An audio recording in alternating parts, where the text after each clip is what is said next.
सम्राट अशोक की कहानी। एक क्रूर राजा कैसे बना शांति का सबसे बड़ा संदेशवाहक। भारत का इतिहास वीरों, महान राजाओं और प्रेरणादायक घटनाओं से भरा हुआ है। इन्हीं महान शासकों में एक नाम है सम्राट अशोक का। उनका जीवन हमें सिखाता है कि इंसान चाहे कितना भी शक्तिशाली क्यों न हो, सच्ची महानता दया, प्रेम और मानवता में होती है। करीब 2003 वर्ष पहले मौर्य साम्राज्य पूरे भारत के सबसे बड़े साम्राज्यों में से एक था। उसके राजा थे बिंदुसार और उनके पुत्र थे अशोक। बचपन से ही अशोक बुद्धिमान, साहसी और युद्ध कला में निपुण थे। उन्होंने तलवार चलाने, घुड़सवारी और युद्ध की हर विद्या में महारत हासिल कर ली थी। उनकी वीरता देखकर सैनिक भी उनका सम्मान करते थे। जब बिंदुसार की मृत्यु हुई तब राजगद्दी के लिए संघर्ष शुरू हुआ। कई कठिन परिस्थितियों के बाद अशोक ने सिंहासन प्राप्त किया। राजा बनने के बाद उन्होंने अपने साम्राज्य को और अधिक शक्तिशाली बनाने का निश्चय किया। उनका सपना था कि पूरा भारत एक ही शासन के अधीन हो। उस समय केवल कलिंग राज्य स्वतंत्र था। कलिंग आज के ओडिशा क्षेत्र में स्थित था। अशोक ने उसे जीतने के लिए विशाल सेना भेजी।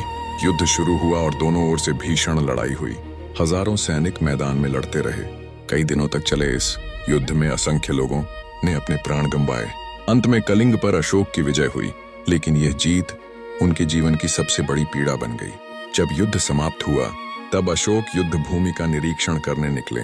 चारों ओर घायल सैनिक, रोते हुए बच्चे, अपने परिवार को खोजती महिलाएं और उजड़े हुए गांव दिखाई दे रहे थे। यह दृश्य देखकर उनका हृदय कांप उठा। उन्होंने महसूस किया कि जिस विजय पर उन्हें गर्व होना चाहिए था, वही हजारों परिवारों के लिए दुख का कारण बन गई। उसी दिन अशोक ने अपने जीवन का सबसे बड़ा निर्णय लिया। उन्होंने संकल्प लिया कि अब वे कभी भी अनावश्यक युद्ध नहीं करेंगे। उन्होंने हिंसा का मार्ग छोड़कर शांति और करुणा का मार्ग अपनाया। इसके बाद वे भगवान बुद्ध के उपदेशों से अत्यंत प्रभावित हुए और बौद्ध धर्म का अनुसरण करने लगे। सम्राट अशोक ने पूरे राज्य में अनेक परिवर्तन किए। उन्होंने सड़कों के किनारे पेड़ लगवाए, यात्रियों के लिए विश्राम गृह बनवाए, मनुष्यों और पशुओं के उपचार के लिए अस्पताल स्थापित करवाए तथा कुएं खुदवाए।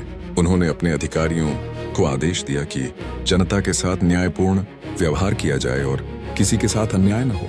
उन्होंने अपने संदेश पत्थरों और विशाल स्तंभों पर खुदवाए, जिन्हें आज अशोक के शिलालेख कहा जाता है। इन संदेशों में लोगों को सत्य बोलने, माता पिता का सम्मान करने, सभी धर्मों का आदर करने और जीवों पर दया करने की शिक्षा दी गई थी।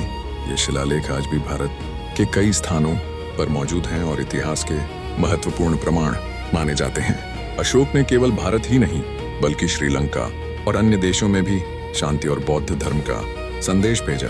उनके पुत्र महेंद्र और पुत्री संघमित्रा भी इस कार्य में आगे आए।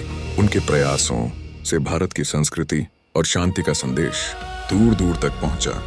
आज भारत के राष्ट्रीय ध्वज के बीच बना नीले रंग का अशोक चक्र उसी महान सम्राट की याद दिलाता है। यह 24 तीलियों वाला चक्र सत्य, न्याय, प्रगति और निरंतर आगे बढ़ने का प्रतीक है। भारत का राष्ट्रीय प्रतीक सारनाथ का सिंह स्तंभ भी सम्राट अशोक की अमूल्य धरोहर है।